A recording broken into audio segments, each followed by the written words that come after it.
Vamos lá. Vamos orar? Deus, Pai de amor, nós te louvamos, bendizemos o teu santo e poderoso nome. Senhor, nós te pedimos que o Senhor nos dê um momento de crescimento, um momento de amadurecimento. Ilumina as nossas mentes e nós te pedimos nessa noite, Pai, que nós possamos, através disso que nós estamos discutindo, falando, que nós possamos ouvir a tua voz. Fala conosco, ministra, Deus, sabedoria aos nossos corações, em nome de Jesus. Amém. Bem, a Ives está aqui no controle.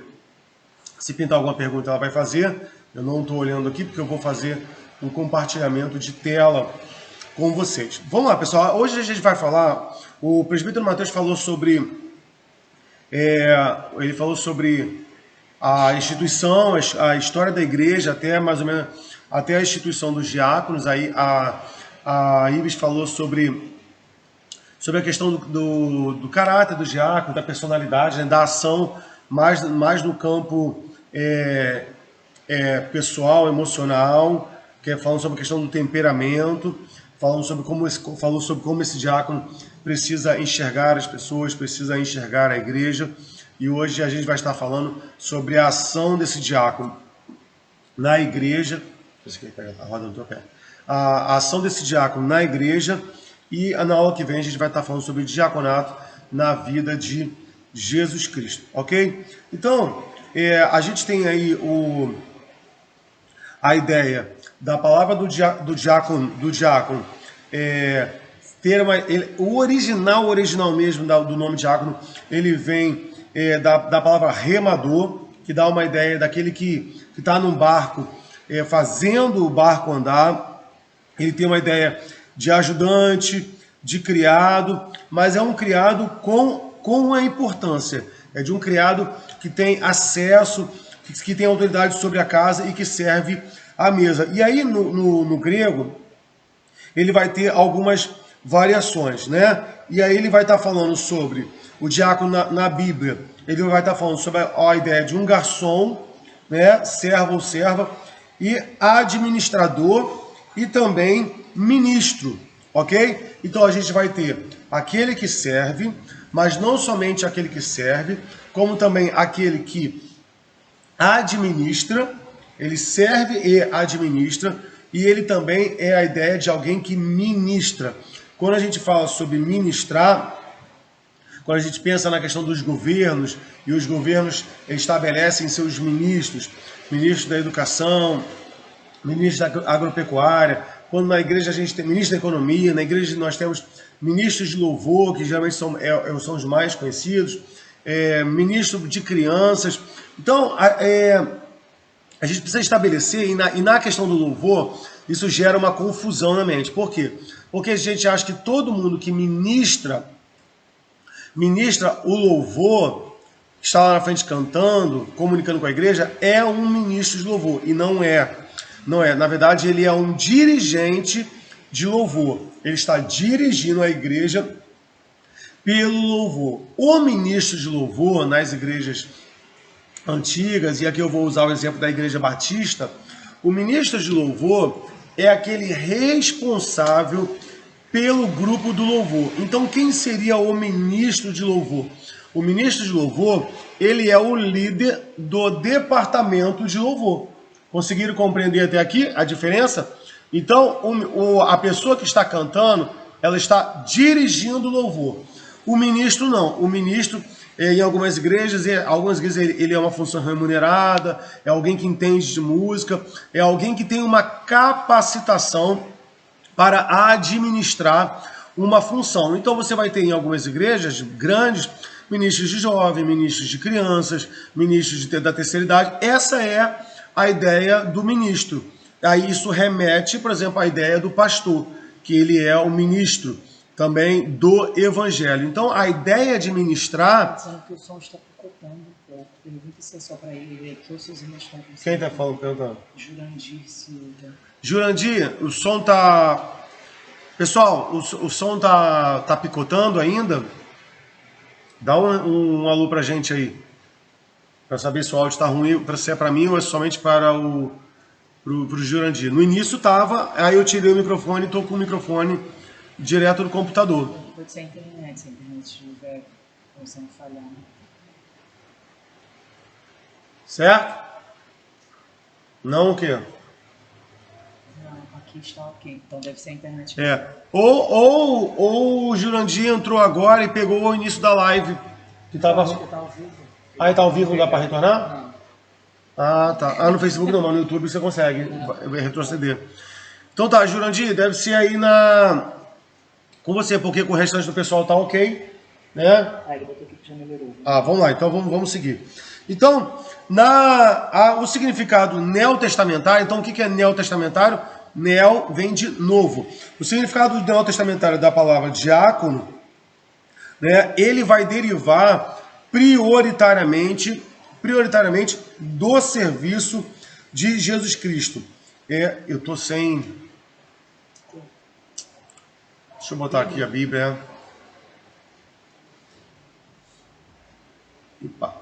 Vamos lá. Se você abre a sua Bíblia em... Não, eu vou botar aqui, senão eu não vou conseguir ler com esse óculos. Em Mateus 20, 28.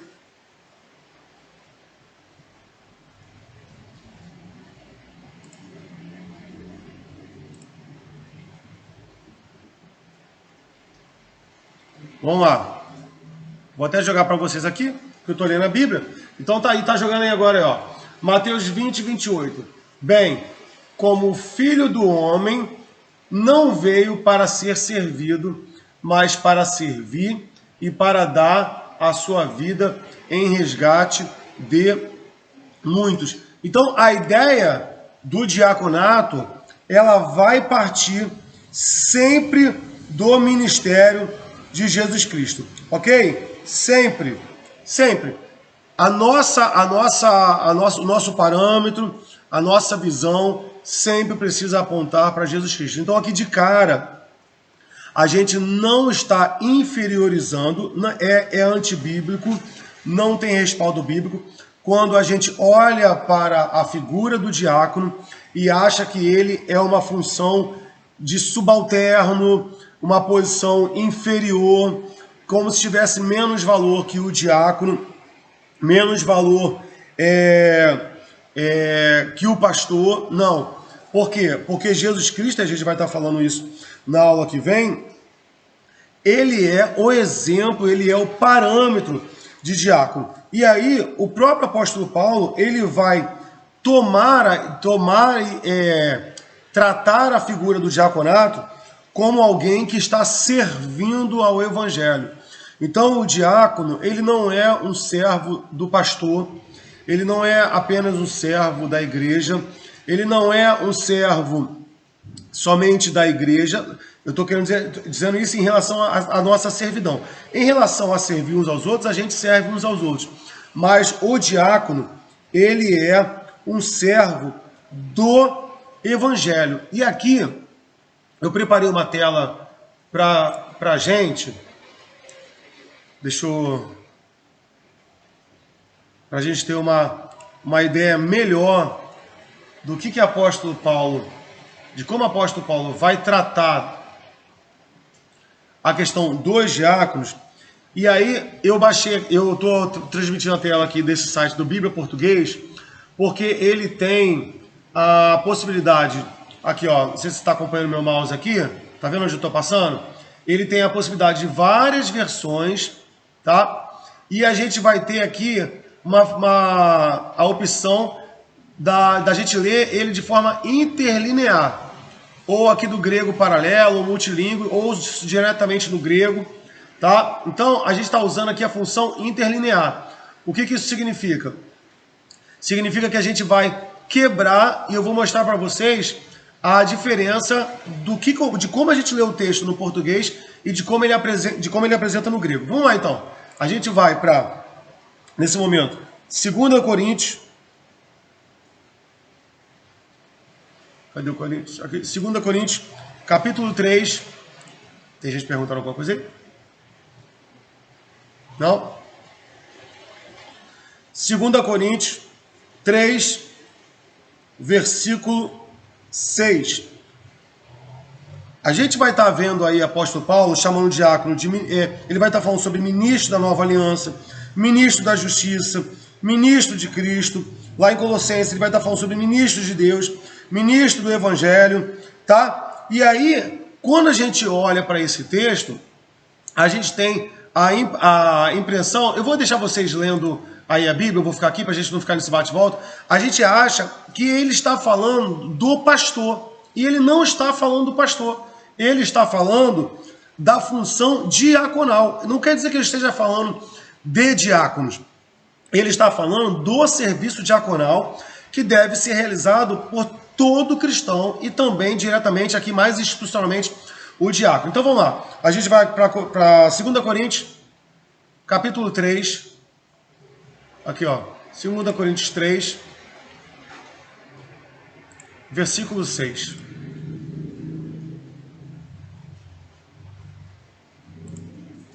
Segunda Coríntios 3:6, aqui ó, o qual nos fez também capazes de sermos ministros de um novo testamento, não da letra, mas do Espírito, porque a letra mata e o Espírito vivifica. Eu estou aqui no Bíblia Online, ok? Estou aqui no versículo 6, tá? Vai estar aparecendo para você agora. Agora a gente vai lá para o versículo, para o site do Bíblia Português, e ele vai estar quebrando aqui a Bíblia toda no grego.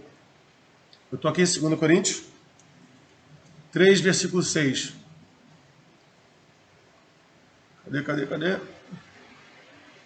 Aqui, ó. Aqui, ó. Tá vendo aqui, ó? A transliteração. Aqui a gente, dessa coluna aqui. Deixa eu ver se eu vou conseguir marcar. Ih, não, marca tudo. Aqui a gente vai ter a palavra no grego. Não, essa palavra aqui que eu quero. A palavra no grego. Aqui está em inglês. E a transliteração é como a gente falaria em português a palavra. Então, sempre quando aparecer essa palavra aqui, ela é referente ao diácono. E aqui, veja aqui no inglês. Aqui no inglês, qual é a tradução? Ministro.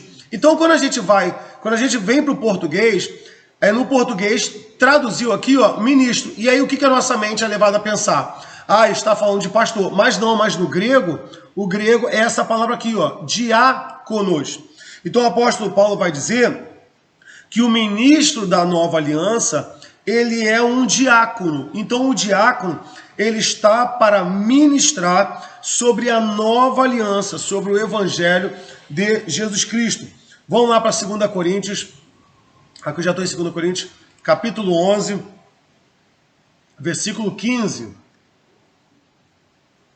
Aqui, ó, marquei aqui. Não é muito, pois, que os seus ministros se transfigurem em ministros da justiça, o fim dos quais será conforme as suas obras. Vamos lá para a transliteração, 2 Coríntios 11. Cadê o capítulo 11? Versículo qual que eu falei? Versículo 15. Para você aí, pessoal, é muito legal a gente ter essas ferramentas, porque quando a gente quer ter um sentido mais correto do texto, a gente precisa estar voltando para o sentido original, porque quando a Bíblia vem para o português, a gente pode ter algumas impressões equivocadas. Olha aqui, ó, aparecendo aqui de novo, ó, a mesma palavra, diácono. Então, quem são os ministros da justiça? O diácono. Vamos lá para o próximo texto. Agora a gente vai para 2 Coríntios 11, ainda no versículo 23. Vou mostrar aqui, seguir aqui. Apóstolo Paulo vai dizer assim, olha, são ministros de Cristo, eu ainda mais em trabalhos, muito mais em açoites, mais do que eles em prisões, muito mais em perigo de morte, muitas vezes. Vamos lá para a transliteração? Aqui, ó, quando ele aparece aqui já falando, ó, são ministros de Cristo, já no início do versículo. Aqui, ó, ele vai estar falando ministros. E lá no grego, já no início, qual é a palavra que a gente vai ter aqui? Diáconos. Falar apontando aqui, ó, para a ideia de servos. Então, a gente poderia apresentar esses vários textos para vocês. Então, se vocês quiserem anotar, então a gente está aqui falando sobre 2 Coríntios 11, versículo 23. a gente vai ter o mesmo padrão se repetindo em Colossenses 1:7, em 1 Timóteo 4:5, quando ele fala ministros de Deus, a palavra no grego é diácono. Em 2 Coríntios 6, versículo 4, quando ele fala sobre ministro do evangelho, a palavra é diácono. E em Efésios 3:7 e Colossenses 1:23, quando ele vai falar sobre ministros da igreja, a palavra também é diácono. Ok? Então, e aí, apóstolo Paulo, ele vai olhar para estas funções, ele não está olhando apenas para o diácono, ele está querendo dizer isso para os pastores e também está dizendo isso para si mesmo. Olha, os ministros do evangelho, o ministro da aliança, o ministro da nova aliança, os ministros de Cristo, os ministros de Deus, os ministros da palavra, trazendo para a nossa realidade, os ministros de louvores, os ministros de adolescentes, os ministros de velhos, todos estão ali para exercer uma função de diaconia. Vamos lá então para 1 Timóteo agora. 1 Timóteo, capítulo 3, do 8 ao 13, que já foi um texto que já foi lido, mas olha só, da mesma sorte os diáconos sejam honestos, não de língua dobre, não dados a muito vinho, não cobiçosos de torpe ganância, guardando o ministério da fé numa consciência pura, e também estes sejam primeiro provados, depois sirvam se forem irrepreensíveis.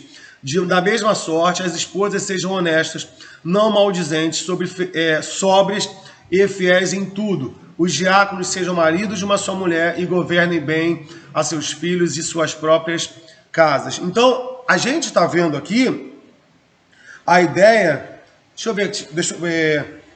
a ideia de uma prática do diácono. O apóstolo Paulo está falando de como deve ser o currículo desse diácono. Então, de cara, aqui em sua capa, nós começamos versículo 8, né? Por exemplo, ó, também irrepreensíveis, aqui ó, e também estes sejam primeiro provados. Aqui na igreja, todos aqueles que são separados para o diaconato, a gente deixa ali um bom tempo servindo juntamente com os diáconos, trabalhando com os diáconos, para que a gente possa ver o exercício deles diante da igreja. E aí, primeiro foram provados, e aí depois sirvam. Depois vão servir como diáconos. Vão servir se forem irrepreensíveis. O que são pessoas irrepreensíveis? É claro que na prática todo mundo está passível de ouvir uma repreensão. A esposa de um marido, o pastor do seu próprio corpo de ministério, um membro da igreja, mas a ideia da palavra irrepreensível é uma pessoa que não se coloca em condição de ser repreendido a todo momento. Então tem crente que falha, sempre está vacilando, sempre está errando, sempre está sendo chamado a atenção pela igreja, sempre está sendo chamado a atenção por irmão. Esse crente não serve para ser diácono. Pastor, ele vai para o inferno porque ele não é irrepreensível? Não, porque Romanos vai dizer que nós sempre teremos, aqui ó, a gente está no versículo 10, deixa eu deixar selecionado aqui, a gente sempre vai ter, eu estou fazendo o comercial do Peugeot, né, aqui, né, tá? A gente sempre vai ter os fracos na fé, sempre teremos os fracos na fé, mas para o serviço do diaconato, este não serve, porque o diácono não pode ser uma pessoa repreensível. Perdão, eu troquei. Ele não pode ser repreensível. O diácono ele precisa ser irrepreensível, ou seja, é aquela pessoa que não é repreendida toda hora. Toda hora, sempre errando, sempre falhando. A igreja precisa de pessoas que sejam maduras na fé, que sejam hábeis no trato com a igreja, que tenham habilidade no trato com a palavra. Então a gente precisa quebrar hoje essa ideia de que o diácono é uma subcategoria de função na igreja, de que pode ser qualquer pessoa, de que pode ser apenas é mão de obra bruta. Não, não é. Ele precisa ser uma pessoa hábil na palavra, Ele não precisa exercer o ministério do ensino, porque isso é dado como pré-requisito ao presbítero e ao pastor, mas eu não posso ter um diácono que não tenha apreço pela Bíblia, que não tenha apreço pelo Evangelho, que não tenha apreço pelas coisas espirituais. E aí ele vai dizer aqui, em relação à esposa, porque aqui está tratando sobre diáconos homens, de esposas que sejam honestas, não maldizentes, sóbrias e fiéis em tudo. Então, o que está querendo dizer aqui? De uma esposa que some com ele. De uma esposa que some, sabe? O que é um maldizente, gente? O que é um maldizente? É só a gente separar aqui, ó, dizente de dizer mal. Então, o que é isso aqui? É a pessoa que fala mal dos outros, é a pessoa que é fofoqueira. Não dá. Então, o que isso quer dizer? Se um diácono da igreja, ele tem uma esposa que fala demais, que é fofoqueira, ele é passível de ser retirado do diaconato por conta da sua esposa. Porque os dois são uma só carne. Ele pode, às vezes, acabar dividindo alguma coisa com a sua esposa. Na mesma forma, o diácono. Aqui eu estou trabalhando um texto, mas serve para os dois. Para a diaconisa. Então, você imagina, o diácono vivenciou um problema, tal, beleza? Acabou falando para a esposa, e essa esposa vai começar a falar mal da igreja, falar mal do pastor, falar mal de um irmão. Essa mulher não é sóbria, ela não é fiel, então... É legal você entrar aí no tópico da questão de diáconos e diaconisas que têm esposas não crentes. Isso. Do que elas não podem levar para dentro do âmbito deles, isso. Porque não, né, exatamente. afasta a pessoa do evangelho. Isso. Então vamos lá, pessoal. Eu tenho um diácono... Não tem não, um exemplo. Eu tenho um diácono ou uma diaconisa que tem maridos não crentes. Tá? Em caso de diaconisa, lá na igreja, nós temos.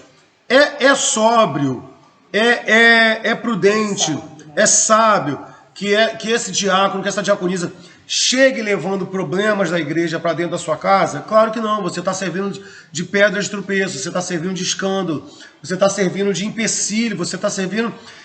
você está levantando dificuldades para que essa pessoa chegue ao evangelho. Você está fazendo com que um ímpio julgue as coisas santas do Senhor. Ok? Então, o diácono, ele vai ser sempre uma referência na igreja. Vamos lá para 1 Timóteo, a gente está no 3, no versículo do 1 a 7, quando ele vai dizer aqui, ó, esta palavra é fiel, e ele vai falar sobre o episcopado. Então, quando ele vai trabalhar esse texto aqui ele está falando sobre o bispo, né, que se refere a pastor e também a presbítero. Quando ele vai dizer que esse almeja o episcopado, presta atenção, o ministério do diaconal, ele é para todo crente. Mas quando o apóstolo Paulo vai tratar com Timóteo, que é pastor, e ele vai dizer se alguém deseja o episcopado, e lá na frente ele vai estar falando sobre a questão do diaconato, ele está trabalhando aqui a institucionalização deste cargo na igreja. Veja, então a gente tem o diaconato como uma filosofia não, como um agente propulsor, um paradigma para todo cristão, e a gente tem também o diaconato para servir a igreja de forma institucionalizada, para servir ali como ministros na igreja do Senhor. Ok? Alguma pergunta até aqui? Monique botou, verdade, aqui em casa eu tenho esse cuidado. Não, mas é para isso, porque como é que você vai levar a salvação pro seu marido, ou para sua esposa, ou para o seu filho que não é crente, se você chega e você começa a falar de assuntos que são domésticos, porque a igreja tem problema, a igreja às vezes tem situações difíceis de se enfrentar, a igreja não é um mar de rosa. Por quê? Porque ela é constituída de gente, mas o ímpio não tem essa noção. O ímpio, ele não tem essa ideia. Então, a gente precisa tomar cuidado para que a gente não cause escândalo para os diáconos. Então, uma das funções, por exemplo, para o diácono, ele não deve ser neófito. Então, por exemplo, nem o crente novo na igreja, ele pode ser levantado como diácono. Muitas igrejas fazem isso, pegam jovens, às vezes saindo... poupar os filhos de ter conhecimentos de assuntos da igreja. Saindo da adolescência, você precisa poupar os seus filhos não têm que ficar ouvindo, problemas. Não, porque você precisa ali, quando a Bíblia diz que você precisa inculcar na cabeça do seu filho, não são os problemas da igreja, é a beleza do evangelho.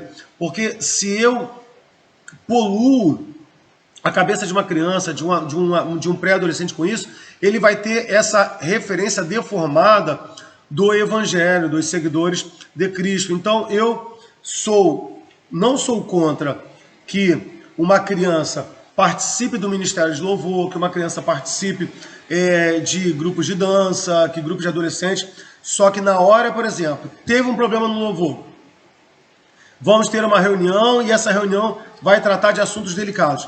Essa criança, esse pré-adolescente, essa que talvez nem seja batizado, não deve estar nessa reunião, porque senão a gente vai estar incorrendo em situações em que Jesus Cristo trata com a gente com muita severidade.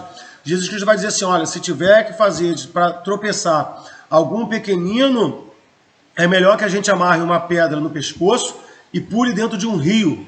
Então, Jesus Cristo trata a salvação das crianças de uma forma muito séria. E, às vezes, nós acabamos expondo os nossos filhos a situações que eles não deveriam vivenciar ou servir. Bem, vamos continuar. Pergunta aí? Não? Tá tudo bem aí? O áudio está tranquilo, pessoal? Ok? Então a gente vai falar aqui agora a respeito da função do diácono na igreja. Ok? Então, uma das funções, já prioritariamente, lá no texto de Atos 6, vamos lá para Atos 6, do versículo 1 ao 6, vai dizer assim, ora naqueles... Não, eita, desculpa. Às vezes eu me enrolo aqui no computador. Deixa eu jogar o texto para vocês. Aí. Atos 6, de 1 a 6. Ora, naqueles dias, crescendo o número dos discípulos, houve uma murmuração dos gregos contra os hebreus, porque as suas viúvas eram desprezadas. Quem são esses gregos aqui? Esses gregos são gregos que se converteram a Jesus Cristo. Mas a gente tem aqui discípulos, apóstolos, presbíteros, né, judeus. E aí qual é a queixa dos gregos? A queixa dos gregos é que as viúvas deles estavam sendo desprezadas no ministério cotidiano. Ok. Então, os pastores ali, os presbíteros, eles tinham funções no cotidiano, na lida com a igreja. E aí, aqueles judeus que não eram um tipo de puro sangue, estavam sendo... Qual é a palavra? Não é preconceito não, né? Não é desprezado. Então, estavam sendo preteridos. Tipo, se sobrar... Eles não estavam sendo tratados com igualdade.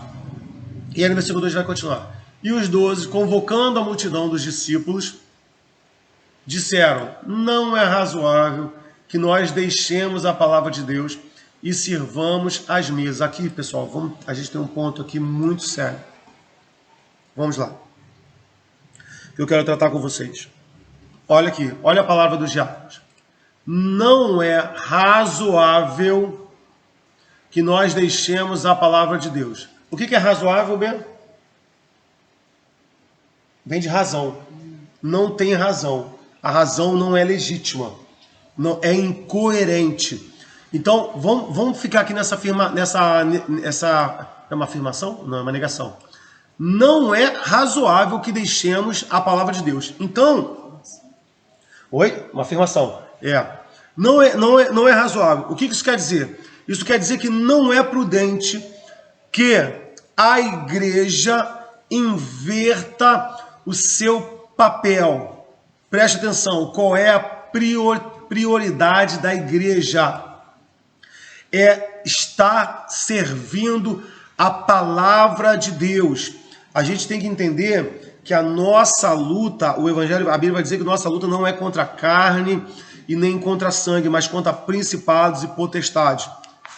A gente precisa entender que a igreja trabalha prioritariamente no campo espiritual, pregando e levando salvação. apregoando o ano aceitável do Senhor, levando liberdade aos cativos. E isso é pelo Evangelho. Por que que nós temos hoje muitas igrejas e muitos crentes, e aqui, ó, isso é pérola, hein, que eu vou colocar agora para vocês. Por que que muitos crentes têm um apego por viés políticos partidários de esquerda, socialistas e comunistas? Por que que nós temos muitos pastores e muitas igrejas, principalmente o pessoal da teologia, no caso da Igreja Católica, da teologia da libertação, ali muito cabeçado pelo Frei Beto. No campo da educação a gente tem esse eco pelo discurso pedagógico do Paulo Freire, e a gente vai ter na teologia do quê? Lembra que a gente estudou isso? Qual era a matéria na faculdade? Esse pessoal que trata da questão social é a... Meu Deus do céu. Da missão integral, ok. Da teologia da missão integral. Então, é o mesmo discurso. É o mesmo discurso do Paulo Freire, é o mesmo discurso na educação, é o mesmo discurso do Frei Beto na Igreja Católica, na pastoral da teologia da libertação, e é o mesmo discurso na teologia da missão integral dentro do campo evangélico. E a gente vai ter expoentes aí, como a própria Igreja Batista Betânia, que é o pastor Neil Barreto, o próprio Ed Renekiewicz. A gente tem hoje aí alguns cantores se engajando nisso, que é o próprio Leonardo Gonçalves. Por quê? Porque eles olham para as questões humanitárias, que a igreja precisa olhar, porque lá em Tiago ele vai dizer que a fé sem obra ela é morta. Consegue compreender? Então a fé sem obra é morta. Então a igreja precisa olhar para a questão humanitária. Só que Paulo é claro quando vai dizer que ninguém é salvo pelas obras. Nós somos salvos mediante a fé. O ladrão na cruz não teve obras. Então fazer a inversão disso, colocar as questões humanitárias como prioridade da igreja e achando que isso é um serviço diaconal e que não deixa de ser uma expressão do serviço diaconal, é negar a ação prioritária da igreja, que é apregoar a palavra de Deus. Então, às vezes, muita gente vai falar assim, por exemplo, vou dar um exemplo aqui da igreja. O pessoal da ação social sai para distribuir o café da manhã, lá no centro de recuperação. Isso é muito bom, isso é maravilhoso. Pode acontecer de alguém sem prudência e sem clareza da palavra de Deus, que talvez vire para mim, para a Kelly, para a pastora Ives, para o presbítero Mateus, porque nós não vamos para essas ações, e fala assim, pastor não quer nada com a questão social. Pastor não quer botar a mão na obra. Mas o texto aqui é claro. A igreja precisa tratar de questões humanitárias? Sim, beleza. Mas o prioritário é trazer a palavra de Deus. Eu não posso abandonar as questões humanitárias. Não posso. Mas qual é a prioridade? É fazer com que essa igreja seja uma igreja sadia na palavra de Deus. Então, irmãos, não se enganem. Porque senão a gente vai ter uma igreja que vai estar invertendo, e é por isso que esses nossos irmãos em Cristo, eles se dizem de esquerda, se dizem socialistas, comunistas, e que são partidos, e que são ideologias que querem desmontar o evangelho.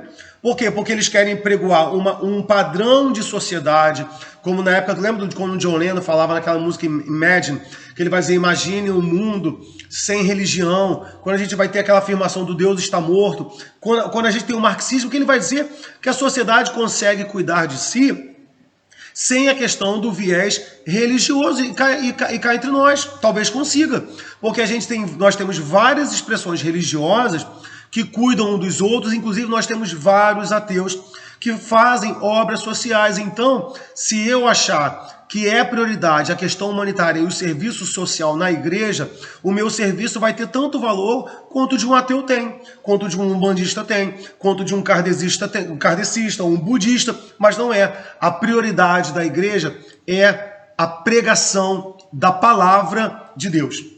é a pregação da palavra de Deus. E aí os apóstolos vão dizer, olha, não é razoável que a gente deixe a palavra de Deus e a gente vá servir a mesa. Então o pastor ele tem que ter claro o seguinte, o pastor chegou, né, e tá lá, ele tem que entender que no culto, qual é a prioridade para ele, ali para aquele momento no culto. Ele precisa pregar a palavra de Deus. E o diácono, querido, ele precisa ter essa noção. Então não dá, o diácono ele precisa olhar para o pastor, para o pregador da noite, e ele precisa blindar esse pastor. Ele precisa blindar esse pregador, ele precisa blindar a pastora. Ou, por exemplo, se for um diácono que vai pregar, então agora eu vou me colocar na posição de diácono. Eu vou colocar um diácono na igreja para pregar. Domingo agora quem prega é a Monique. Monique vai pregar domingo agora. Recebe tu essa palavra. Manto. O que eu vou fazer com a Monique? Eu vou blindar a Monique. Eu não vou querer que a Monique participe de problemas. Eu não quero que a Monique se estresse com problemas da igreja. Eu quero que a Monique esteja em condições mentais, em condições emocionais, para servir a igreja com a palavra, irmãos. Como que a gente tem diácono que não é sábio? Às vezes a gente pisa na igreja, não é que a gente não quer servir, mas presta atenção, a gente vai ter o culto ali, gente não crente entrando, a gente vai ter gente ali atribulada de espírito, amargurada, com um monte de problema, e a gente vai ter o pregador ali, fala assim, Senhor, me usa, Deus me usa, Senhor, me usa, me faça de mim um canal. Aí chega o diácono, pastor, tem que resolver isso aí, hein? Porque fulano de tal, que não sei o que não comprou café, que não sei o que, meu irmão. A gente olha, fica olhando assim com educação, mas eu fico assim, meu Deus, como não tem sabedoria. Aí a gente vai pregar atribulado. E aí a gente fala assim, mas quem fala é Deus. Eu sei que quem fala é Deus, mas ele fala através de nós. Então a gente precisa estar ali em condições. Isso não é, irmão, olhar para o pastor, não esquece o pastor. Isso não é olhar para o pregador. Não, irmão. A gente, quando protege o pregador, a gente está protegendo a igreja. A gente está protegendo o momento da ministração da palavra. Então você que está aí, você que é diácono, quando você souber quem é o pregador da noite, quem é o pastor, poupe ele. Poupe ele antes de pregar. Depois de pregar também, porque a gente termina cansado para dedéu. Mas espera isso para uma outra situação. Não esqueça que você também é ministro do Evangelho. Você também é ministro da Nova Aliança. Você é ministro da justiça de Deus. Então um diácono precisa estar em condição de falar sobre a justiça de Deus. Vamos continuar. Escolhei, pois, irmãos dentre vós, 7 homens de boa reputação, cheios do Espírito. Então tem que ter boa reputação, não pode ser mal falado, não pode. Mas estão levantando falso de mim, então essa pessoa precisa provar, ok? A gente precisa fugir da aparência do mal. 7 homens de boa reputação, precisam ser cheios do Espírito Santo e de sabedoria, aos quais continuamos sobre este importante negócio. E ele vai dizer, mas nós perseveraremos na oração e no ministério da palavra. E ele vai dizer aqui, e este parecer contentou a toda a multidão, e elegeram Estevão, homem cheio de fé e do Espírito Santo, e Filipe, aqui está o nome do diácono, e versículo 6, e os apresentaram ante os apóstolos, e estes orando, lhes impuseram as mãos. E agora aqui, olha a consequência, quando eu tenho diáconos sábios. Olha aqui a consequência de diáconos sábios, de diáconos que não olham para o pregador, para o pastor, e dizem assim, não quer ir para lá para o centro de recuperação. Olha lá, poderia estar aqui, varrendo a calçada da igreja, mas está lá orando, ajoelhando. Olha aqui, e crescia a palavra de Deus e se multiplicava muito o número dos discípulos. E aqui, e grande parte dos sacerdotes obedecia à fé. O que é isso aqui, gente? Isso aqui é um padrão de uma igreja que está vivendo uma fé saudável. Ela está crescendo, o discipulado está acontecendo dentro dela, porque há a presença de mestres, e os sacerdotes obedecem à fé. E aqui, a gente tem aqui um diácono se destaca aqui, e Estevão, cheio de fé e poder, fazia prodígios e grandes sinais. O pessoal que acha assim, quem tem que fazer... o diácono... Tem igreja, irmão, que o diácono não serve nem para orar. Ele não serve nem para orar. Quem não serve não, ele não tem autorização para orar. Olha aqui, ó. Estevão, cheio de fé, cheio de poder, fazia prodígios e grandes sinais entre o povo. Agora, se a gente tiver um corpo diaconal tolo, infantil, imaturo, a gente vai ter um pastor atribulado. E aí vamos lembrar lá de Moisés, quando o sogro de Moisés chega para Moisés e vê ele atolado de coisas para fazer. O que Jetro diz para Moisés?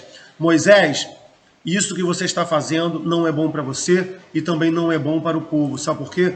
Porque a gente vai ter uma liderança assoberbada. A gente vai ter um pastor atribulado, um pregador atribulado. Essa pregação vai fluir, gente? Não vai fluir. Não vai fluir. Essa é a verdade. Então, sejamos maduros, irmãos.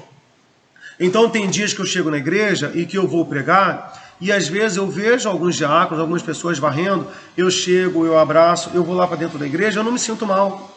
Eu não me sinto mal, mas em momentos que eu não sou o pregador, e que o pregador pode ser o Vanderlei, ou a Ives, ou o Mateus, ou qualquer outra pessoa, eu vou chegar e vou pegar uma vassoura. Então, é só a gente saber dividir, entender que a igreja precisa dessa separação. A gente está com quanto tempo de live? Eita, 48 minutos. Vamos acelerar. Então, o que a gente vai ter aqui? Olha, a gente vai ter apóstolos focados na ministração da palavra, e aí os diáconos servindo a mesa, servindo as pessoas. Então, os diáconos vão servir a mesa das pessoas, só que os diáconos aqui, há uma coisa que passa desapercebido aqui. Eles não estão servindo somente a mesa das pessoas, eles também estão servindo a mesa dos apóstolos. Por quê? Porque esses apóstolos também estão sendo assessorados e cuidados por esses diáconos. Porque ele também está cuidando da alimentação desses apóstolos. Porque esses apóstolos estão trabalhando para a alimentação espiritual dessa igreja que passa a nascer. Então, o diácono, ele atua no sustento da igreja, no sustento da comunidade de fé, mas ele também atua no sustento do pastoreio. Então, o diácono, ele precisa participar do sustento dos seus líderes, dos pastores, dos presbíteros, daquele que ministra a palavra de Deus, está ali como função de pastor. Bem, a gente vai agora falar sobre a questão da ceia. Temos pergunta aí? Não? Vamos lá. O pessoal tá tímido hoje. Quem? O pessoal tá tímido hoje. O pessoal tá tímido hoje, hein? Ninguém quer perguntar, tá certo? Você tá falando muito. Eu tô falando muito, então vocês me perdoem, tá bom? Vamos lá. Vamos lá para 1 Coríntios.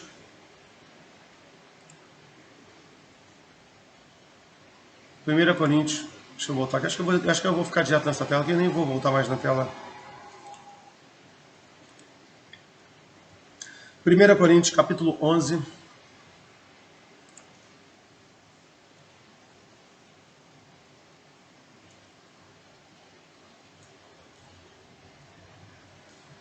Versículos... A Georgette falou que no domingo 17. ela vai fazer tudo que a Monique está acostumada a fazer, para ela poder ficar à vontade com a pregação. Glória a Deus. Glória a Deus. Ai, meu Deus, muito bom. Muito bom. 1 Coríntios 11, versículo...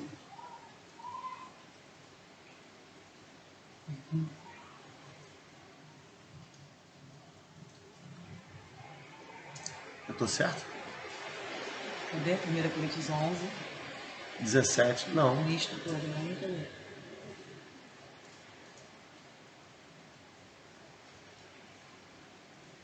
Então, 17. Deixa eu ver se eu botei errado aqui.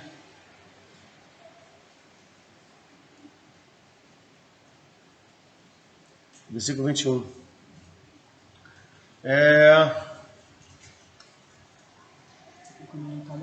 De sorte que quando vos ajuntais, no lugar não é para comer a ceia do Senhor.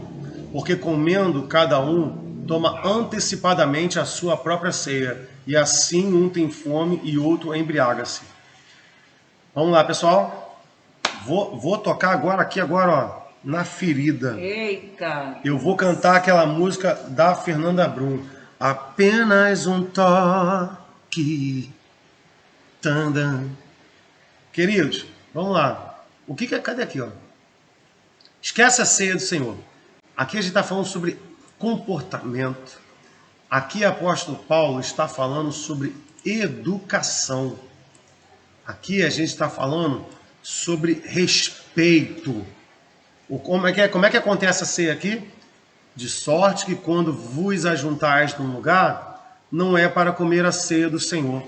Porque comendo cada um, toma antecipadamente a sua própria ceia, e assim um tem fome e o outro embriaga-se.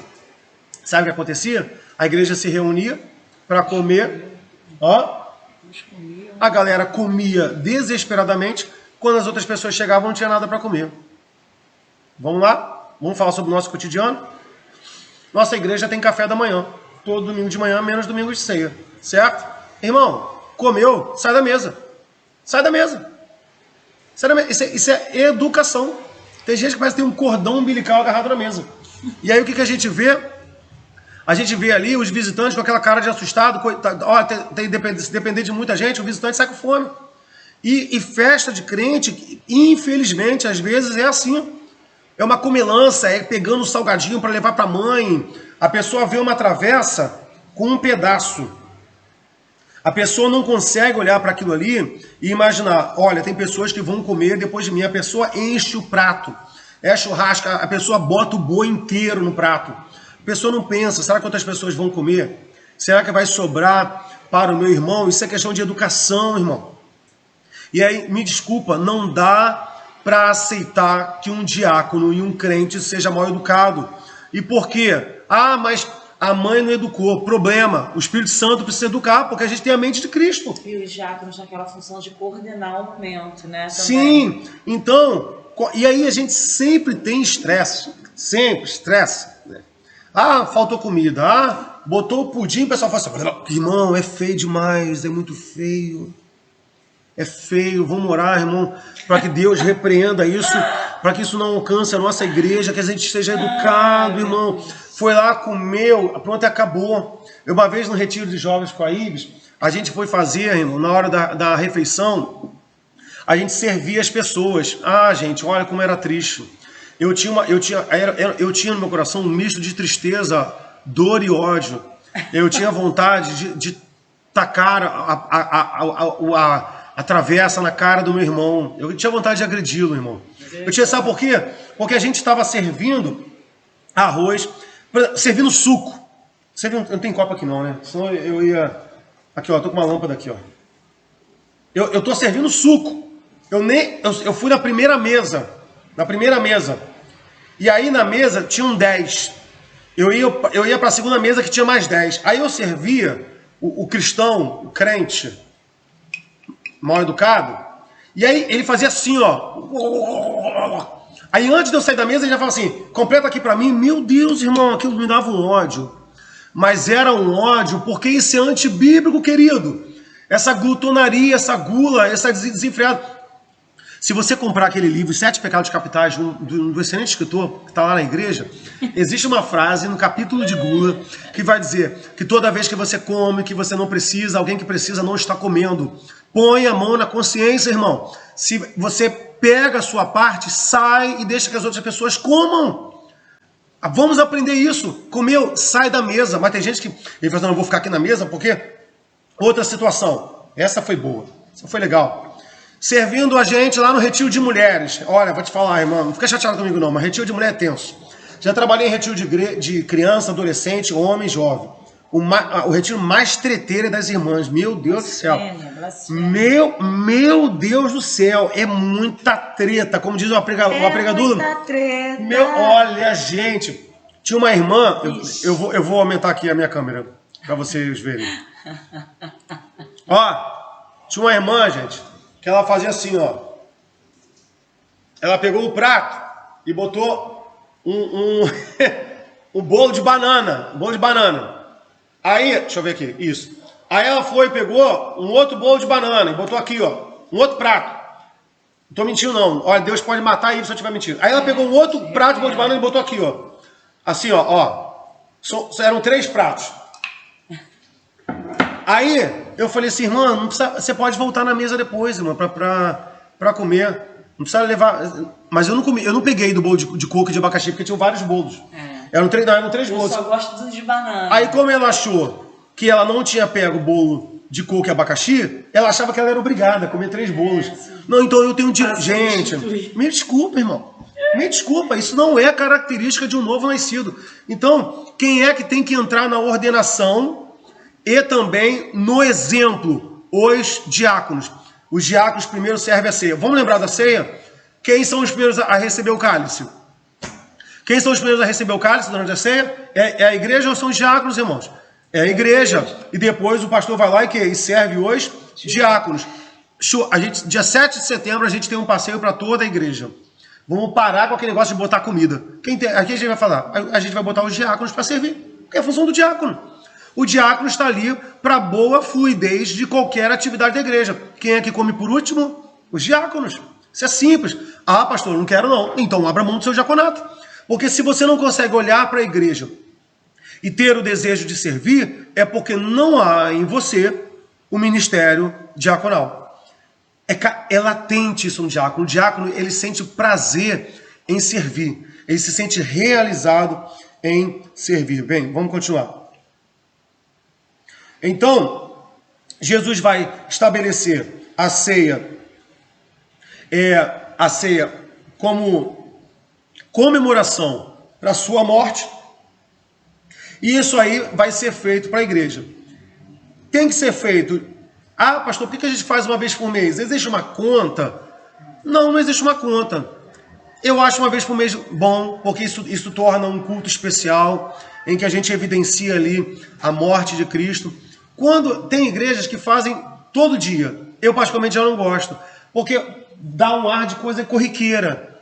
Ah, não, é ceia, todo mundo tem ceia. E eu acho que ela acaba perdendo a beleza. Compreende? Acaba perdendo a beleza. Então, alguém falando alguma coisa aí? Vamos lá. Então você tem uma roupa que é especial. Você usa em ocasiões especiais. Você não usa essa roupa todo dia. Então, eu penso, na minha perspectiva, não é antibíblico. Quer fazer ceia todo domingo? Beleza, mas eu acho que a ceia precisa ter... A memória tira todo dia. Mas eu penso que a ceia precisa ter essa valorização, essa característica de ser uma coisa que realmente deve estar sendo celebrada. Pastora Ives, eu vou virar aqui, eu vou entregar, irmão. Eu vou entregar porque a Bíblia diz que não tem nada de oculto que não venha ser revelado. Porque eu estou aqui, ó. Eu fico aqui com o monitor na minha frente, eu fico aqui, ó, com Bíblia, com iPad, ali, ó. A função dela era ficar ali no computador, vendo as respostas de vocês, e lá onde ela tá. Olha lá. Só que eu tô num banco de madeira, com a coluna sem encosto. Olha lá. Fala nada. Já volto. Fala nada. Não agora não, gente. Olha lá. Nos comentários. A diaconisa me abandonou. Ok? Então, qual é a função do diácono? Se o diácono vai administrar a ceia, ele vai trabalhar de forma que todos possam participar desse momento de comunhão. Que hora que eu tenho que terminar? 9h30, né? Então a gente vai ter na igreja pessoas ricas, vamos ter na igreja pessoas que são... Aproveita que você está aí, liga o ventilador. Estou suando, minha testa está brilhando. Nossa, eu tô... A gente vai ter pessoas pobres? Vamos ter pessoas pobres? Vamos. Qual é a função do diácono? Fazer com que a ceia, e aqui eu vou ampliar a ceia para qualquer ambiente de partilha na igreja, com que isso flua de maneira em que todos sejam tratados de igual forma. Cara, olha, te falar, esse pessoal é muito... Cara, mulher é foga. A Janete, ela tá cuidando da coluna. O pessoal parte logo da defesa, pelo amor de Deus, gente. Desse jeito. Se sou eu, olha lá, pastor preguiçoso. Abandonou. Tá certo. Vamos lá. Vamos continuar então? Ok? Então, o serviço diaconal ele está diretamente ligado à liturgia do culto. Então, ele vai servir, ele vai poupar o pregador, ele vai poupar o ministro de louvor, vai poupar. Eu não sei se o Marcelo está aí. Marcelo está aí na live? Bispo. Imagina, eu tenho um problema para resolver, o Marcelo vai ministrar o louvor, eu vou lá e encho a cabeça do Marcelo. Pronto, acabei. Acabei com o período de louvor. Acabei com o período, vou deixar o Marcelo totalmente atribulado. Bem, vamos continuar ainda. Em relação ao preparo da ceia, e aqui a gente sempre fala na igreja, não supervalorizemos a ceia, nem desvalorizemos a ceia. Como que a ceia deve ser preparada? Como que a ceia ela precisa ser preparada? A ceia, ela não é, gente, presta atenção, ela não é apenas restrita a preparar e fazer. Você que quer servir como diácono na igreja, você que vai à igreja preparar o vinho, você vai cuidar da igreja desde o preparo. Você vai escolher o melhor suco de uva que você puder. Você vai escolher o melhor pão que você puder, porque você está... Isso. Porque você está cuidando da igreja e você sabe que aquilo ali faz menção ao corpo de Cristo. E aí, quando estes elementos estiverem sendo preparados, ali não é apenas... O diácono ele não tem que ser apenas preparo de habilidade de fazer pão ou de limpeza, não. Ele precisa de um preparo espiritual. Então, ele precisa estar orando. Vou lá na igreja arrumar a ceia. Quando você está arrumando a ceia, querido, você está ali, você precisa olhar para aquela mesa e falar assim, olha, amanhã a minha igreja estará aqui reunida para celebrarmos o corpo de Cristo. Então, a primeira coisa que você vai fazer antes de encostar nos elementos é orar. Você vai orar, Senhor, eu entrego agora as minhas ações, eu entrego agora o meu ofício, eu estou aqui para te servir. É desde a preparação, é no momento em que você estiver enchendo o cálice, no momento em que você estiver partindo o pão, no momento em que o culto estiver acontecendo, vocês precisam estar em oração. O preparo espiritual, ele ajuda para que tudo corra bem, inclusive na disposição para o serviço. Compreende? Então, a gente não está tratando apenas de coisas materiais. Não é uma coisa corriqueira, vamos lá cortar um pão. Não, queridos, não é isso. Não é. É o tempo todo estar ligado com o Senhor. Então, juntou os diáconos para servir. Olha isso. Vê se pode acontecer. Juntamos os diáconos para preparar a ceia. Aí o diácono está cortando pão, está enchendo o cálice e está falando da vida dos outros, e está falando do que viu no jornal. Não, querido. O preparo da ceia é ali. Sabe por quê? Porque eu vou mostrar para vocês. Como é que os diáconos no Novo Testamento faziam? Eles preparavam a mesa ali juntamente com o povo. Tem igreja que fica partindo pão. A gente não faz isso. No culto. Então o que eu preciso entender? Que o preparo da ceia, ele já faz parte do meu culto ao Senhor. Então é estar ali em espírito de oração, é estar ali, se puder, coloca um rádio, canta louvor, porque esse preparo espiritual é muito importante. Chegou a pergunta aí? Não? Ok. Vamos lá. Vamos lá agora para... Deixa eu ver onde está meu mouse. O pessoal pode falar assim, mas hoje em dia já tem até as empresas que já entregam pronto. Não tem preparo nenhum, é só chegar e... Então, gente, olha só. Eu não sei até que ponto eu estou sendo religioso. Eu não sei até que ponto eu estou sendo radical. Mas eu vou te dar um exemplo de algumas coisas. Me desculpa se você faz isso, mas vamos pensar. Vamos pensar. Deixa eu montar um exemplo aqui. É porque a Ibis me pegou agora de queima-roupa. Meu Deus. Calma aí. Espera aí. Tá, vamos lá. Já que ninguém pergunta, eu coloco o pastor na... Não, beleza, vamos lá. Não fuge de briga não, irmão. Fuge não. Vamos lá. B, como era feita a oferta nos holocaustos no Velho Testamento? A pessoa tinha que tirar o quê? O que ela levava para o sacerdote? Gordura, carne. Não, a gordura descia. Pô, tirar a gordura seria ótimo, né? Vem cá que eu vou tirar a tua gordura. Ela levava o quê? O animal. O animal. O animal o quê? Vivo. Vivo. E aquele animal era o quê? Sacrificado. Sacrificado. Aquele animal, ele fazia parte do quê? Da vida da pessoa, do rebanho dele, né? Seja de ovelha, seja de boi. Então, ele separava do que ele tinha aquilo que era para entregar ao Senhor. Já vou entrar na questão dos cálices que são preparados. Beleza. Eu vou comentar outra coisa. Por exemplo, na minha cabeça, eu acho muito estranho. Diácono, eu quero entregar uma oferta aqui, mas é que eu quero um troco. Eu tô dando uma nota de 100, mas eu quero que você me volte R$95. Poxa, irmão, isso me dá uma tristeza. Sabe por quê? Porque não houve um preparo.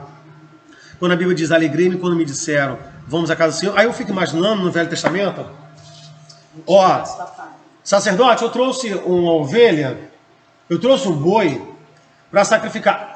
Separa para mim a alcatra e o contrafilé. É porque essa aí eu quero levar de volta. Essa parte eu não vou dar, não. Eu não estou falando que você tem que ofertar os R$100, mas, irmão, chegou na igreja, você vai ofertar ao Senhor, leva a sua oferta. É feio demais. É feio. É valor meu. Lá, é pecado. É feio, eu acho feio. Sandro, acho feio demais. Como eu ficava constrangido quando uma pessoa falava assim, primeiro eu já ficava feliz, caraca, irmão, deu R$100. Não, eu só vou dar, eu vou dar R$3, você pode me dar um troco de 97? Isso não é mentira não, tá? Já me deram uma nota de 100 e pediram o troco de R$95. Aí como é que é a questão do tempo para se orientar, que é sim, uma questão de se a pessoa fizer isso, infelizmente, mas qual foi o cuidado que essa pessoa teve de separar a sua oferta, sabe, de pensar a sua oferta? Qual foi? Foi nenhum, irmão. Nenhum. Então, assim, me desculpa, essa é a minha forma de pensar. Não quero colocar aqui juízo de valor, mas para mim isso aí é feio demais. Eu fico imaginando uma pessoa entregando um animal e voltando com a coxa para casa. Não, eu tô levando mocotó. Bem, vamos lá. Vamos agora para a ceia que já é pronta. Temos comentário aí? O pessoal fica quietinho, ninguém fala nada, né? Deve ser o pessoal que já pediu troco, mas tudo bem. Não vou nem falar, porque eu não lembro se já fiz isso. Não, eu nunca fiz. Nunca fiz, eu acho muito feio. Até porque, tipo assim... Eu já pedi para trocar dinheiro com o dinheiro da igreja. Eu acho que a gente tem que separar até a melhor nota. Sim. Eu tenho 3 notas de R$20. Tá mais eu vou dar a nota mais limpa, eu vou dar a nota mais desamassada. Tem gente que entrega aquela nota assim, ô meu irmão, parece dinheiro de bêbado. Mas é tudo dinheiro. Não, é mais do que dinheiro, irmão. Fala do nosso amor, fala do nosso carinho, fala da nossa gratidão. Lá no Velho Testamento, era tudo ovelha. Não, mas a ovelha não podia ter a unha rachada. Ela não podia ter unha rachada. Me diz assim, porque os sacerdotes, eles poderiam ter de uma parte da oferta para a própria alimentação. Eles iam comer unha? Não, eles não iam comer unha. Eles iam comer testículo? Eles não iam comer testículo, mas não podia ter o testículo rachado, não podia ter o casco fendido. A gente precisa entregar o nosso melhor. Isso não tem a ver com valor, tem a ver com princípio, irmão. Tem a ver com culto, tem a ver com consciência. O que é isso? Oi? Nunca vi isso. Pedir troco da oferta. Gente, acontece muito. Talvez a nossa igreja, por ser um pouco menor, a gente não veja, mas igrejas que a gente já participou que eram bem maiores, a gente que trabalhava ali na contagem das ofertas, né, de ver até dízimo, às vezes acontecia, de envelope de dízimo, a pessoa botar, olha, eu botei aí, diaconisa, 400, mas eu quero que me volte tanto, porque não sei o que. Tipo assim, realmente não existiu aquela preparação do envelope para entregar o que né, para ser ofertado, devolvido como dízimo. Muito, muito comum acontecer. É comum, mas me desculpa, tá, irmão? É feio demais. É feio demais. Meu Deus do céu, é muito feio. Eu não gosto. Então vamos lá, vamos pra... Aí voltando pro cálice. Então, vale a pena a igreja... não, vamos comprar cálice pronto. Eu entendo que todo preparo deve ser um culto ao Senhor. Então, se a igreja é grande, então que sejam enormes os números de diáconos. E a gente precisa pensar, talvez essas igrejas estádio, será que estão, às vezes, obedecendo um padrão do que a igreja deveria ser? E aí, assim, me desculpa, o que eu puder fazer para valorizar a cada momento da ceia em que eu não estou falando que é pecado, não, mas eu acho que isso, na minha concepção, isso rouba um pouco, sabe, do amor, a coisa fica industrializada. Posso falar um negócio? Rapidinho, antes de você entrar. Sabe o que é triste? Sabe o que é triste? Por exemplo, lembra quando Jesus... manto. Aí é manto. Manto. Por que Jesus Cristo entrou no templo dando chicotada em todo mundo? Por que ele entrou no templo dando chicotada, chibatada em todo mundo? Paulada. O que ele falou? Saiam daqui, vocês são mercenários, vocês estão fazendo da casa do meu pai. O que eles falaram? É lugar de propina, de comércio. Isso. Qual era o comércio que estava acontecendo dentro do templo? Qual era a minha obrigação? Qual era a minha obrigação enquanto Sandro? Eu vou levar a minha oferta, Senhor. É do meu gado, é da minha primícia. O que as pessoas faziam? Ah, não. Vou lá para Jerusalém com uma ovelha. Vai atrapalhar, vai ser mais devagar. Não. Já temos comércios lá. Já tem um pessoal que vende ovelha. Temos lá comerciantes para muito pecado, para pouco pecado. Temos aquele que vende farinha, aquele que vende pomba, aquele que vende boi. Já estava lá. Agora, isso é oferta? Compreende? Isso aí é serviço ao Senhor? Marcelo está perguntando aqui, ó. E como que a igreja deve se portar nessa situação de pedido de troco de dízimo e oferta? Eu acho que está mais numa condução aí dos líderes, aí no caso, né, quem está ali ensinando sobre oferta para o povo, de orientar nessa condução de como a oferta ela precisa ser preparada para, se um caso acontecer aqui de um diácono se ver diante dessa situação, foi o que a gente falou. A gente não está impedido de devolver o troco para a pessoa, tá? A gente vai devolver sim. E nem ser indelicado com a pessoa de falar, pô, irmão, você tinha que ter trazido já o valor certo. Isso é uma conversa entre diáconos. Mas qual é a função do diácono? Mas a gente vai orientar, né? Até agora, dando esse curso, fica valendo que às vezes dá uma palavra de oferta e que acaba sendo uma palavra mais voltada para a questão do sustento, né, da igreja, ali da manutenção. E a gente, enquanto pastores mesmo, a gente falha nessa questão de orientar a pessoa como essa oferta deve ser preparada. Essa questão do preparo dentro de casa, dos pais em relação aos seus filhos, que antigamente existia essa prática. Eu me lembro de criança, você já sair de casa, criança, olha, leva o dinheiro da oferta. Hoje os pais perderam um pouco essa prática de já em casa e falarem com os filhos que eles vão levar a ofertinha, vão guardar. Os pais ficam até de olho, né? Falam, você deu o dinheiro da oferta? Porque a criança normalmente quer guardar a oferta e não entregar. Sim. Então, assim, é um cuidado que os líderes realmente precisam ter nessa orientação da igreja, mas se acontecer, cumpre com a devolução para o irmão, entendeu? Sim, do que então, precisa. Aí qual é a função do diácono nisso, o bispo?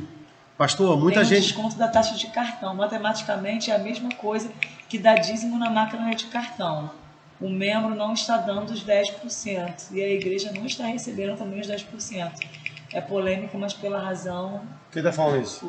O Sandro Vinícius. Sim. Ô Sandro, mas olha só. Em relação aos 10%, lá na igreja a gente já avançou, e eu vou tratar aqui com vocês rapidamente. Sandro Vinícius é de que igreja? O Vinícius não, né? Aquele que eu é o amigo do Xandão? Ele tem Sandro no nome? Vamos lá. Ele está falando do desconto, está falando também da questão da... Entendi, olha só, Vinícius, presta atenção. Não é padrão neotestamentário os 10%. Não é regra. Não é regra. A regra no Novo Testamento é cada um contribua segundo propôs. É ele? É ele que... Ele falou aí. Caxias. Ah, tá. A regra é cada um contribua, propôs no seu coração, que Deus ama quem dá com alegria. O que a gente trata aqui, a gente fala cá, pessoal, é que qual é a diferença do dízimo para... Isso, qual é a diferença do dízimo para a oferta? Nenhuma. Não tem nenhuma. E espiritualmente, em forma de culto, nenhuma. Nenhuma. Tudo é oferta. Ah, mas não, a oferta gera um milagre, o dízimo... Esquece isso. Tudo é oferta. A questão é prática, o que eu ensino aqui na igreja. O dízimo, ele fala muito de pertencimento. Ele fala da pessoa que se sente responsável pelo cotidiano na igreja. ele quer que a igreja esteja em dia com as contas dela, ele quer que a igreja avance. Então, como é que a igreja avança? Ela avança sabendo... Você quer ficar aqui, né? Não, o pessoal falando aqui do Pix, que a gente tá. Que a gente tá falando. Sabendo da saúde financeira da igreja, ok? Então, como é que uma igreja pode avançar para a compra de um terreno? Se ela souber o quanto entra nessa igreja de dinheiro. E aí, nisso, o dízimo ele é muito importante. Porque a igreja sabe o quanto ela pode fazer de parcela para a compra de um terreno, para a compra de uma aparelhagem de som, para a compra de um sítio. Beleza? Tudo bem? A oferta, ela vai ser voluntária. Ué, pastor, não tem os 10%? Não tem. Os 10% é do padrão do Velho Testamento. Agora, por que eu defendo os 10%? Em que sentido? Porque o que eu vejo é a maioria das pessoas... Bom, vou tirar esse chat daqui. Depois fica aí. Rapidinho, gente. Que aí os invadiu a aula aqui e eu fiquei atrás do chat. Deixa eu deletar o chat.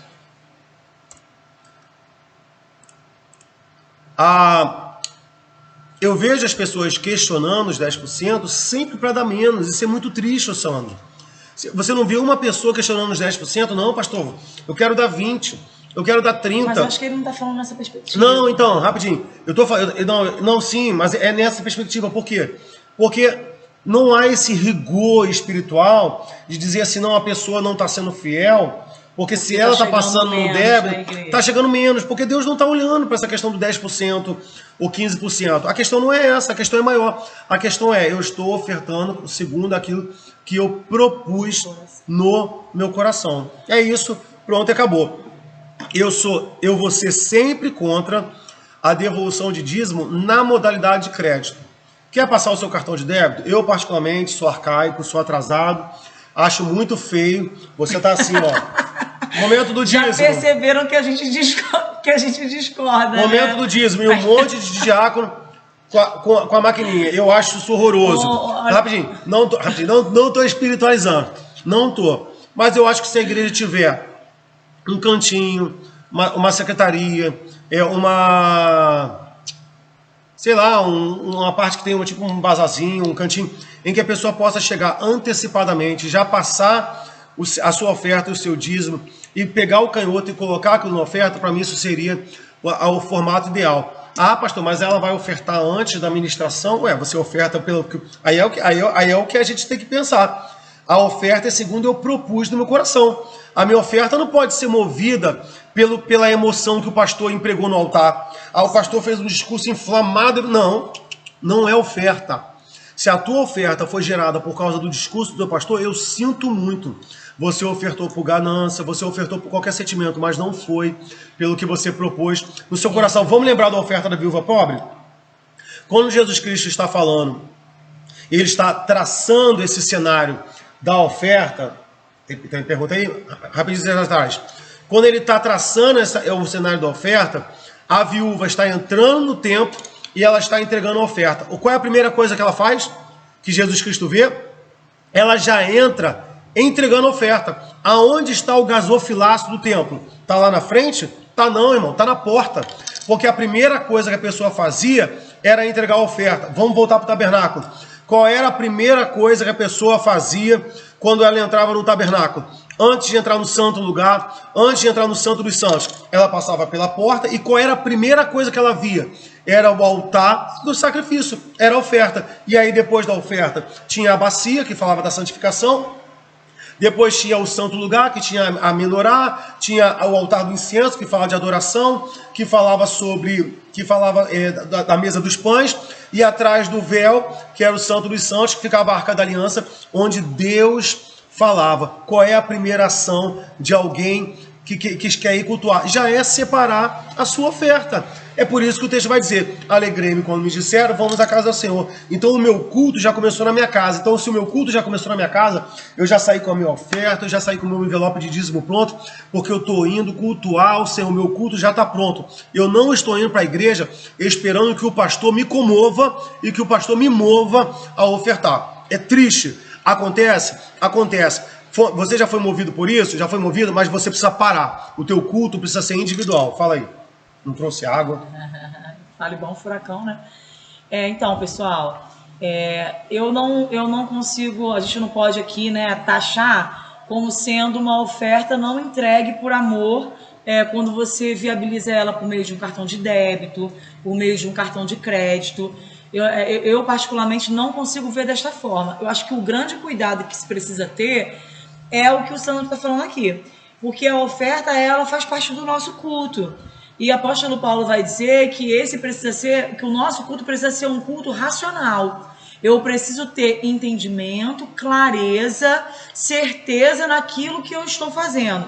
Infelizmente, e não é incomum, né? Assim, tem sido situações bem recorrentes, a gente ver hoje, e aí eu falo até enquanto advogada mesmo, porque eu já tive situações em que eu não quis atuar, mas que o escritório onde eu tinha parceria tinha situações em pedidos de anulação de ofertas que foram entregues nos momentos de ofertas. Posso comentar ofertas isso aí? De imóveis. Rapidinho mesmo. Não, desculpa. Por que eu sou contra? Não é que eu seja contra. Por que eu vejo com medo a questão da oferta no crédito? Sim. O meu medo é que a pessoa tem que ofertar. A pessoa tem que ofertar o que tem. Se eu não tenho, eu não oferto. O crédito não é um dinheiro que você tem, não é um dinheiro que você tem. Mas a pessoa é super controlada. Pô, beleza, se ela consegue fazer? Sim. Agora, eu tenho muito temor de que no momento de culto, cara, parece que a presença de Deus está acima da minha cabeça, né? Mas é a lâmpada. Olha aqui. Eu tenho muito temor que a pessoa seja movida pela emoção. Uma emoção, é isso aí. E que entrega uma oferta que não é dela. Cuidado, é a questão de fugir daquela questão do culto ser um culto racional e eu passar a ser motivado por uma emoção que está envolvendo o ambiente ali, que infelizmente, gente, a gente sabe que hoje em dia acaba acontecendo nos momentos de oferta, algumas igrejas que usam desse momento para bater metas, entendeu? Tem valores estipulados e aí vai se utilizar de todo um discurso que é bem comovente, né? E que leva a pessoa ali realmente a ofertar e se utilizar desses meios hoje mais tecnológicos, desse conforto que é gerado, né, da oferta poder vir por essa forma e a pessoa acabar dando daquilo que ela não tem. Eu acho que o crédito é a modalidade mais perigosa para isso. Um cheque, pessoas que aceitam cheque, que não é um cheque à vista. Então, assim, a gente tem que ter muito cuidado com isso, porque são muitos casos de pessoas ofertando realmente o que não tem, né? E só porque foram movidas por emoção. Mas eu, particularmente, não vejo problema em ter Pix, né, que às vezes você não... Hoje a gente, por conta da segurança, do perigo das ruas, a gente não anda mais com dinheiro em mãos. Então, às vezes, tem irmãos que devolver o dízimo, não quer levar em espécie, prefere fazer um Pix para a conta da igreja. Mas ele já preparou, né? Ele já separou aquele valor para ele destinar a sua entrega do seu dízimo, da sua oferta. Não vejo realmente problema nenhum. Vamos ter que encerrar isso aí e encaminhando para o encerramento que é 9h30. Tá, vamos fechar então. Deixa eu sair da live, gente, que eu invadi a aula dele. Vamos lá, então. Então, vamos lá. Os diáconos, eles vão cuidar da questão assistencial da igreja, tá? Então, ele precisa ser uma pessoa que não feche os olhos aos problemas de ordem econômica. Ele tem que ser uma pessoa sensível a isso. Não pode ser uma pessoa insensível, tá? E aqui eu quero dividir com vocês livro de Atos. Gente, essa nossa live está sendo patrocinada agora pelo Bet365. Nem sei quem é. É coisa de Pix. Vamos lá. Aqui, ó. Atos 9:36. E havia em Jope uma discípula chamada Tabita, que traduzido se dizia Dorcas. Esta estava cheia de boas obras e esmolas que fazia. Dá para ver legal? Uhum. Dá pra ver legal? No computador, no celular, não sei, né? A pessoa amplia a tela. Não amplia, não. Não? Não. Tá achando que é nítido? Acho que dá pra rolar, acho que é nítido aqui, ó. Vamos lá. O Matheus botou aqui pelo dízimo, eu não entendi. Matheus o quê? Presbítero? Matheus, a gente não entendeu a parte do pelo dízimo. Vê o comentário da Renata aí. A Renata botou também que não concorda sobre o crédito, que não vê como sendo algo racional gastar um dinheiro que não se tem. E no débito você dá o que você tem ali, que você sabe que vai sair da sua conta. Aí o Matheus voltou aqui pelo dízimo, mas eu não entendi. Essa parte do dízimo. Teve mais comentário lá em cima, viu aí? Não, o pessoal já tinha falado. Perfeito. Também acho horrível ficar passando a máquina de cartão no corredor. Seria muito livre, seria muito bom.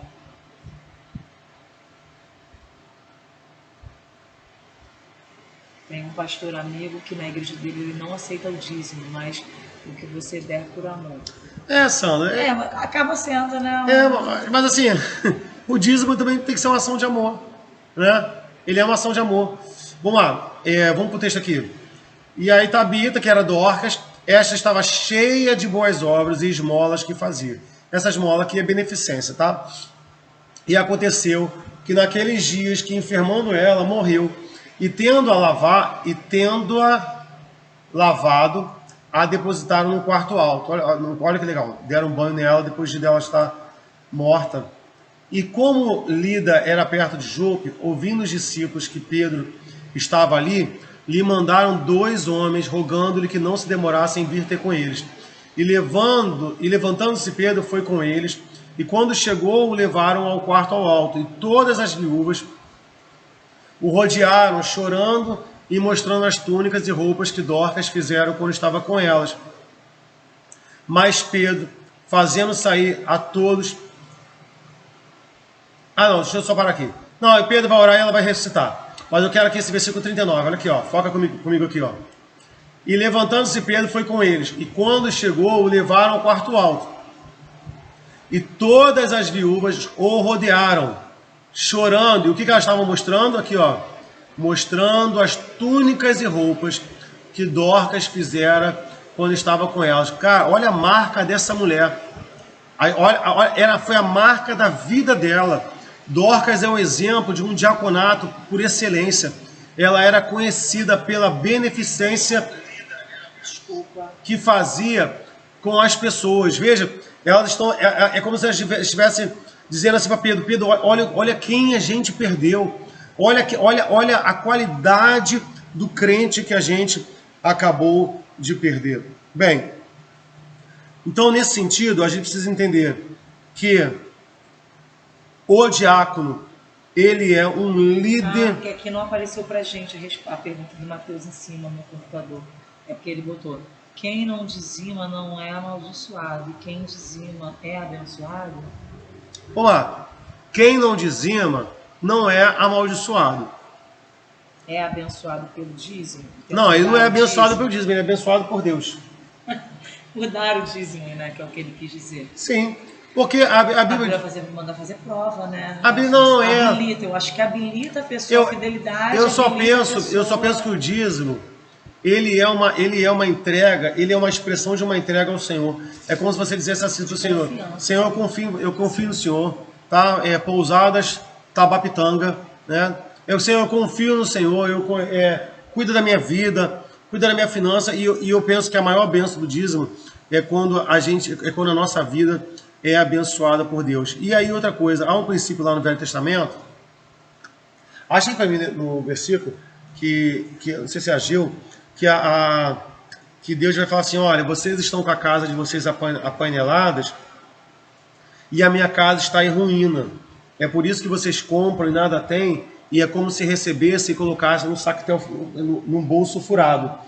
Então, eu penso que negar a oferta, Mateus, que negar o dízimo é entregar um culto ao Senhor deficiente. Mas eu não posso entregar. Todos nós podemos entregar alguma coisa, todos nós. Pastor, mas pastor, se eu for pensar, o que eu posso entregar ao Senhor é 50 centavos. Então, meu irmão, entrega o teu 50 centavos. Mas não vá para a igreja, não deixe de ofertar. Não deixe de ofertar. Oferte aquilo que você propôs no seu coração, oferte com amor. Deixa que o amor seja... Olha só, uma vez eu vi uma ilustração, isso foi num culto de chá de bebê, lá na Presbiteriana, Parque Araruama, e foi uma mulher que pregou, e ela falava assim: olha, na igreja tinha uma irmã que era muito pobre, E ela não conseguiu levar nenhum presente para criança. Para criança. Não era chá de bebê, não. E aí ela levou um alfinete. E ela ficou tão constrangida por entregar esse alfinete, tão constrangida. E essa história é antiga, tá? Porque não tem fralda de descartável. Tô vendo. E aí...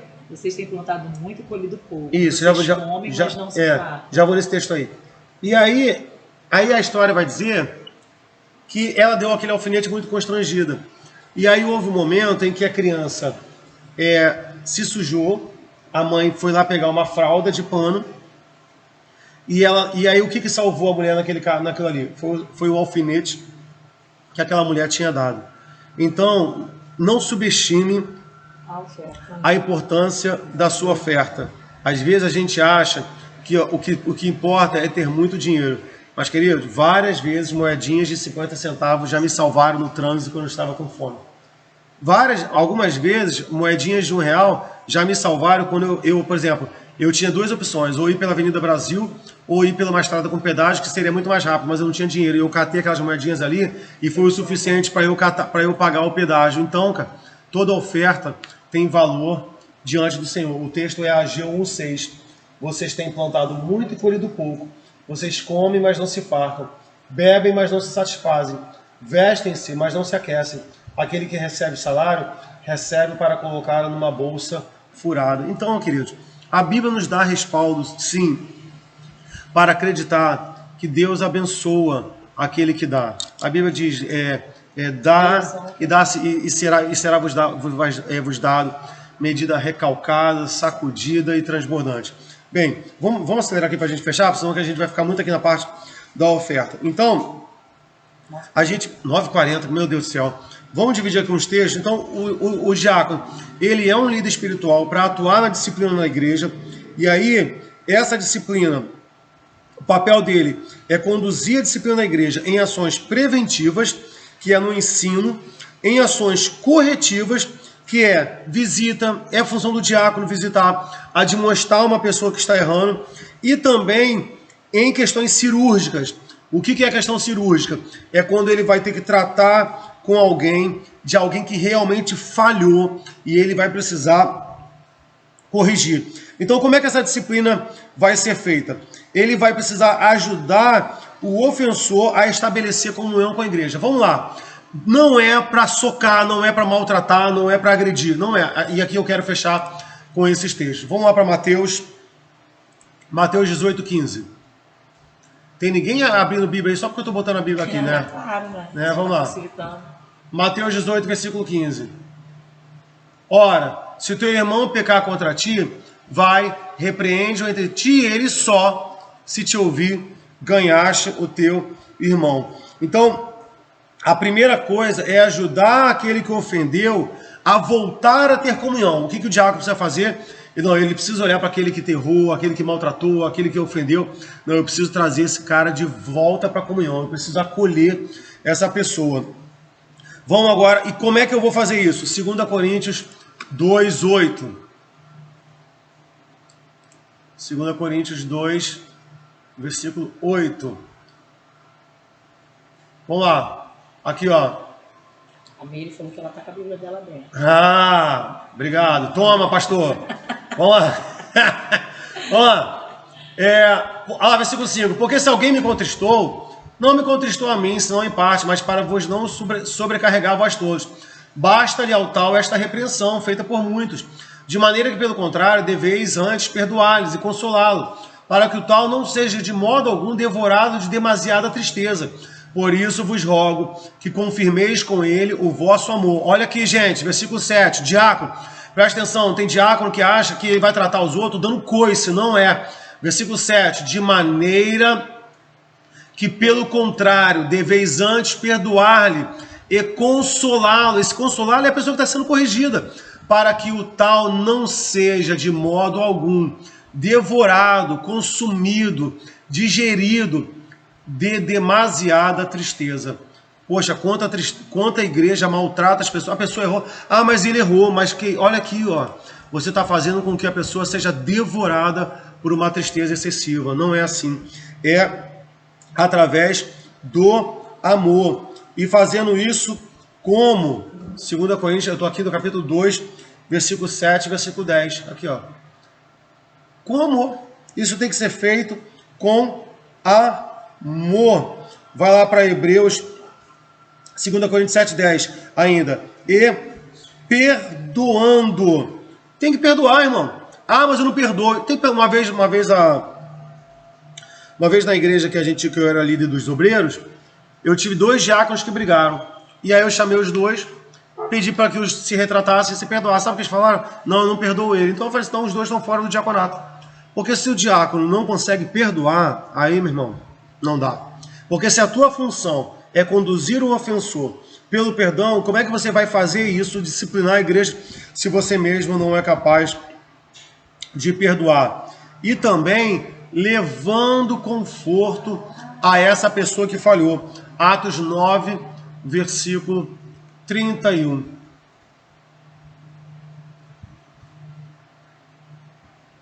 Cadê?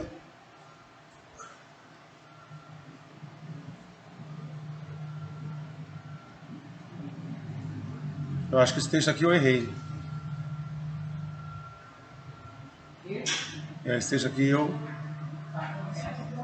isso aqui eu falei, tá? Vamos lá. E aí, pessoal, desculpa, tá, esse furo aí. E aí a gente vai ter, deixa eu ver aqui, ó, 1 Coríntios, a gente vai, 1 Coríntios 5, deixa eu ver aqui. Porque feriado amanhã você está vendendo o pessoal, né? Isso. Qual é, não, desculpa, vou terminar agora. Qual é o objetivo do diácono agir assim? 1 Coríntios 5, 6 a 7. Olha aqui, ó. Não é boa a vossa jactância. Vamos procurar aí o que é jactância? Procura aí para mim. O que é jactância? Não é boa a vossa jactância. Não sabeis que um pouco de fermento faz levedar toda a massa? Alimpai-vos do fermento velho, para que sejais uma nova massa, assim como estáis sem fermento, porque Cristo, nossa Páscoa, foi sacrificado por nós. Vou fechar aqui. A atitude de alguém que se manifesta com arrogância e tem alta opinião de si mesmo, vaidade, orgulho, arrogância, pretensão de bravura ou altos méritos e conquistas. Vamos lá. Falou muito baixo. Ah, era pra falar? Vai lá. Jactância. Atitude de alguém que se manifesta com arrogância e tem alta opinião de si mesmo, vaidade, orgulho, arrogância, pretensão de bravura ou altos méritos e conquistas. Atitude de quem conta bravatas, fanfarrices. Então, soberba, sabe? Tratar as pessoas com grosseria. O que o escritor está dizendo aqui? Em Atos, Lucas está dizendo aqui? Olha, não é boa a vossa jactância. Um pouco de fermento revela toda a massa. Alimpai-vos do fermento. Então, por que o diácono precisa estar atento a essas questões? Para limpar a igreja do pecado. Para que o pecado não encontre lugar na igreja. Para que Satanás não encontre lugar no meio da congregação. Queridos, é isso. E ele vai dizer, porque Cristo, nossa Páscoa, foi sacrificado por nós. Então, se Cristo é meu exemplo de diácono e ele se sacrificou, o diácono precisa se sacrificar. O diácono é aquele que cuida da igreja. O diácono é aquele que olha para o banheiro e vê se ele está limpo. O diácono é aquele que antes de fechar a igreja, ele passa para ver se está tudo certo, ele passa para ver se está tudo limpo, ele tem prazer de saber se as pessoas foram bem tratadas, ele tem prazer de falar com os visitantes. O diácono é aquele que termina o culto, ele não se isola, ele vai conversar com as pessoas, ele vai acolher o não crente, ele vai tratar. O diácono, ele no meio do culto, ele vai lá dar uma olhada no banheiro para ver se uma criança foi no banheiro e saiu. Ele vai lá ver se essa criança não fez besteira no banheiro, para que a pessoa possa encontrar uma igreja confortável. O diácono é aquele que vai olhar para a igreja e vai ver a igreja suja e vai pegar a vassoura e vai limpar. Não porque é obrigado, mas porque isso arde no coração dele. Porque o desejo dele, o que contempla, o que satisfaz ele é servir ao Senhor e servir a sua congregação. Queridos, quero agradecer a todos que estiveram comigo até este momento, tá? Eu vou voltar aqui mostrando para vocês aqui o que eu usei aqui naquela questão dos textos bíblicos. Se você quiser anotar, existem vários textos de Bíblia, né? Site. Aqui para os textos, eu usei o Bíblia Online. Quando às vezes eu quero usar alguns tipos de versões, por exemplo, eu clico aqui, ó, aí tem aqui, ó, vários em outros idiomas, aqui tem tipos de Bíblia. E aqui tem as versões, às vezes uma versão completa a outra, a questão do sentido. E a interlinear foi essa aqui, ó. Esse aqui é o versículo, tá? E a gente estava usando aqui, ó, o interlinear. Então, por exemplo, se eu clicar aqui, ó, ó, 2 Coríntios 11, 23, paralelo. Ele vai estar aqui, ó, vários textos referente a ele, com referências. Aqui, ó. Isso é bem legal, eu estou fechando. Tesouro escondido, não. Aqui é o interlinear. Aqui, ó. Olha aqui o interlinear, olha que legal. Dá uma olhadinha nisso aí. Ó, a gente tem um versículo. Só que aqui está em inglês, né? Mas vamos lá, aqui a gente tem um servo. Ih, tá misturado. Servos de Cristo, eles são como estão fora de mim. E aqui ele vai ter, ó, em grego. Aqui, ó, palavra por palavra. Então isso é muito legal, às vezes, quando você vê, às vezes, um testemunho de Jeová, não, mas lá diz que é um verbo. Na minha Bíblia diz que é o verbo. Então vai lá, ó, pega o site, ó. Pega aqui, ó, interlinear, vai para o original, vê aqui, ó, que tá o grego. Aqui você tem a opção só no grego, que é onde a gente estava vendo. A transliteração é como fala. Então como é que fala essa palavra? Diakonoi, né? E a gente tem aqui o grego paralelo, tá? Que é só em grego. Então são algumas ferramentas aí que eu gosto de usar quando eu estou em busca de sentidos mais exatos para as palavras, para estudar e para preparar a pregação para a igreja, para a gente não falar besteira, não é verdade? Queridos, vamos orar? Vamos fechar?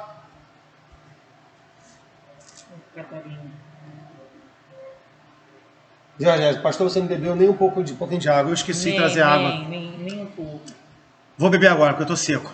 Vamos fechar os nossos olhos e vamos orar? Falar com o nosso Deus? Tá? Senhor, meu Deus, eu quero te louvar. Eu quero te engrandecer por tudo que o Senhor é em nossa vida. Te peço, Senhor, Deus, que esse tempo que a gente tem servido, tem tirado para aprender, que o Senhor nos ensine a cada vez mais a como te servir melhor. Tu foi um Deus que sacrificou o seu próprio Filho. Cristo se sacrificou, Ele é a nossa Páscoa. Então que nós aprendamos com Ele a nos sacrificar para servir aos nossos irmãos. Te peço e te louvo, em nome de Jesus. Amém e amém. Gente, um beijo, tá? A Ibis foi lá embaixo, saiu aqui, porque ela pediu um lanche, e eu já sei que não vai rolar janta hoje. Queridos, muito obrigado pela presença de cada um de vocês. A aula que vem será a nossa última aula. Eu estarei ministrando essa aula aqui falando sobre o diaconato na vida de Jesus Cristo. A gente ficou falando aqui, citando, mas pontualmente.